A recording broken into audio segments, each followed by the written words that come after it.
Hello viewers, welcome to our channel. నేను మీ చరణ్ పరిమి.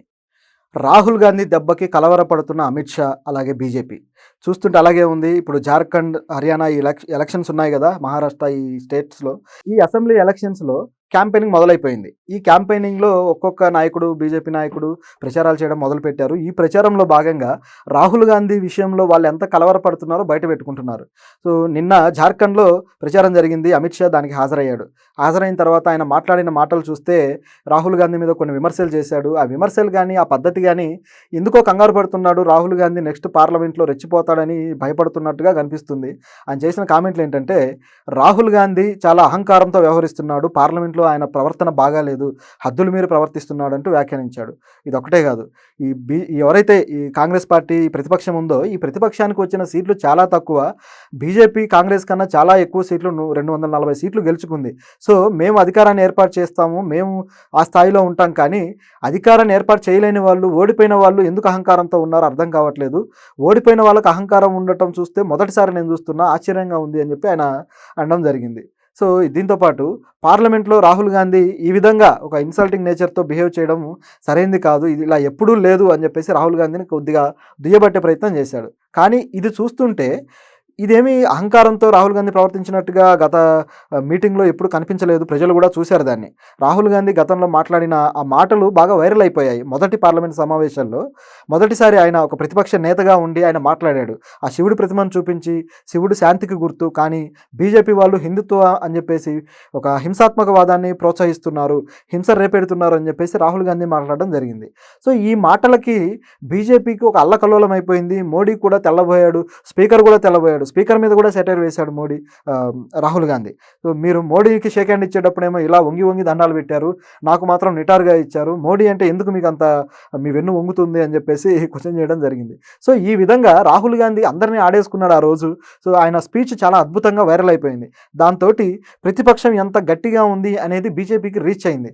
ఇక ప్రతిపక్షం వేసే క్వశ్చన్లకు కూడా వాళ్ళు సమాధానం చెప్పలేకపోయారు. మహువా మైత్ర కావచ్చు, వీళ్ళంతా కూడా క్వశ్చన్ చేస్తే వాళ్ళకు మాట రాలేదు. సో ఈ విధంగా మొదటిసారి పార్లమెంట్లో బీజేపీ దెబ్బతింది. గతంలో అయితే అసలు ఎవరు ఏది అడిగినా సమాధానాలు చెప్పేవాళ్ళు కాదు. మోడీ తనకి ఇష్టమైతే మాట్లాడేవాడు, లేకపోతే మాట్లాడేవాళ్ళు కాదు. మణిపూర్ విషయం కావచ్చు, అనేక అల్లర్లు కావచ్చు, రైతుల సమస్య కావచ్చు, ఏది కూడా, రైతు చట్టాలు కూడా ప్రతిపక్షాలను బయటికి పంపించి చట్టాలు ఓకే చేసుకున్నారు. అందుకే వాటిని నల్ల చట్టాలని పేరు కూడా పెట్టారు. సో ఈ విధంగా ఇష్టానుసారం పార్లమెంట్లో గడిపింది ఎవరు అహంకారపూరితంగా వ్యవహరించారో ప్రజలు చూశారు గత 10 ఏళ్లలో. సో ఎవరు గడిపారు? మోడీ అండ్ అమిత్ షా.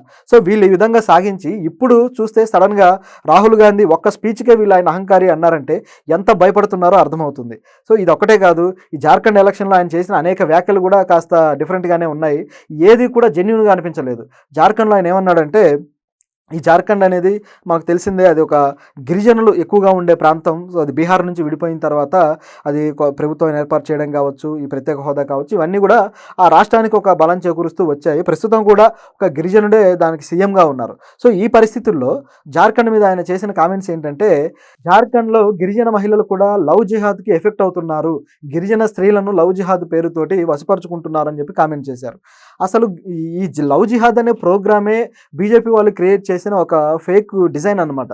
ఇది ఎవరైనా, ఇప్పుడు హిందువులు కాని వాళ్ళు ఎవరైనా హిందూ అమ్మాయిని లవ్ చేస్తే, అది ముస్లిం కావచ్చు, క్రిస్టియన్ కావచ్చు, మరొకరు కావచ్చు, ఎవరైనా సరే లవ్ చేస్తే దానికి లవ్ జిహాద్ అని పేరు పెట్టేసి దాన్ని రాజకీయం చేసేసి వాళ్ళ ప్రేమను అవమానించడము, సో వాళ్ళకు ఒక జీవితం లేకుండా చేయడం, ఇట్లా ఒక అరాచకపు పద్ధతి నడిపించుకుంటూ వచ్చారు.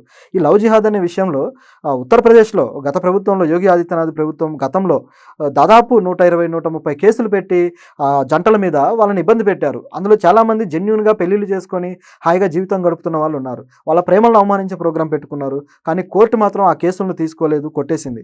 సో ఇట్లా మీరు వీళ్ళని అవమానించొద్దు, వీళ్ళు హాయిగా వాళ్ళ సొంత ఇష్టంతో ప్రేమించి పెళ్లి చేసుకున్నారని చెప్పి కోర్టు మొట్టికాయలేసింది ఈ హిందుత్వ సంఘాలని. అలాగే ఇక్కడ కూడా ఈయన ఈ వ్యాఖ్యలు చేయడం, ఎక్కడికి వెళ్తే అక్కడ ఈ హిందుత్వ అని చెప్పి తీసుకురావడము, అట్లాగే లవ్ జిహాద్ అని తీసుకురావడం, అలాగే గుడులు గోపురాలను తీసుకురావడము, సంస్కృతి అని తీసుకురావడము, ఇలా ఓట్లాడగడమే తప్ప కనీసం జార్ఖండ్కి మేము ఇది చేశాము, ఈ పథకాలు తీసుకొచ్చాము, ఈ ప్రాజెక్టులు ఇచ్చాము, మీరు ఓటేయండి, ఈ డెవలప్మెంట్కి మేము కారణమయ్యాము, గిరిజనులకు మేము మంచి ఉపాధి కల్పించాము, గిరిజనుల లైఫ్ని మేము మార్చాము అని ఓటు అడిగే దమ్ము సత్తా మాత్రం ఈ బీజేపీ వాళ్ళకు లేకుండా పోయింది. అమిత్ షా మాత్రం ఆయన మాటలు మరీ హాస్యాస్పదంగా అక్కడ మాట్లాడాడు. అక్కడ ఫెయిల్ అయ్యారు నిజం చెప్పాలంటే ఈ క్యాంపెయినింగ్‌లో. అయితే భయం కూడా ఉంది వాళ్ళకి ఇందులో మనం గెలుస్తామా లేదా అని.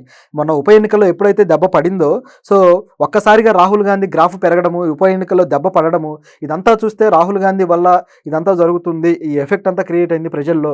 సో నెక్స్ట్ ఎలక్షన్స్‌లో కూడా ఈ జార్ఖండ్, మహారాష్ట్ర ఎలక్షన్స్‌లో కూడా రాహుల్ గాంధీ ప్రభావం ఉంటుంది అన్న భయంతోనే రాహుల్ గాంధీ మీద కామెంట్ చేయడం మొదలుపెట్టాడు. సో ఇది చూస్తుంటే ఇక రాహుల్ గాంధీ ఎఫెక్ట్ స్టార్ట్ అయినట్లుగానే ఉంది. సో ఇది ఎంత దూరం తీసుకెళ్తుంది, మరి ఒకవేళ జార్ఖండ్‌లో గాని ఓడిపోతే అది బీజేపీకి ఎంత మైనస్ అవుతుందో చూడాలి.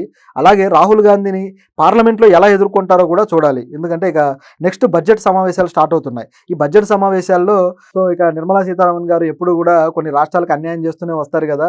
నిరుద్యోగులకైతే పూర్తిగా మొండి చేయి చూపిస్తూ ఉంటారు. సో ఇప్పుడు మళ్ళీ ఈమె మరోసారి బడ్జెట్ తీసుకొస్తున్నారు. ఈ బడ్జెట్ విషయంలో ఆల్రెడీ ప్రిపేర్ అయిపోయారు. కాంగ్రెస్ కావచ్చు, ప్రతిపక్షాలన్నీ కూడా ఏ విషయాన్ని పట్టుకొని దునుమాడాలి అని చెప్పేసి వాళ్ళు ఆల్రెడీ ప్రిపేర్ అయ్యి ఉన్నారు. సో వీళ్ళని కాన్ఫిడెన్స్ దెబ్బతీయడం కోసమే ఈయన ఇట్లా మాట్లాడుతున్నట్టు కనిపిస్తుంది. కానీ అమిత్ షా, మోడీ ఇక పార్లమెంట్లో గట్టిగా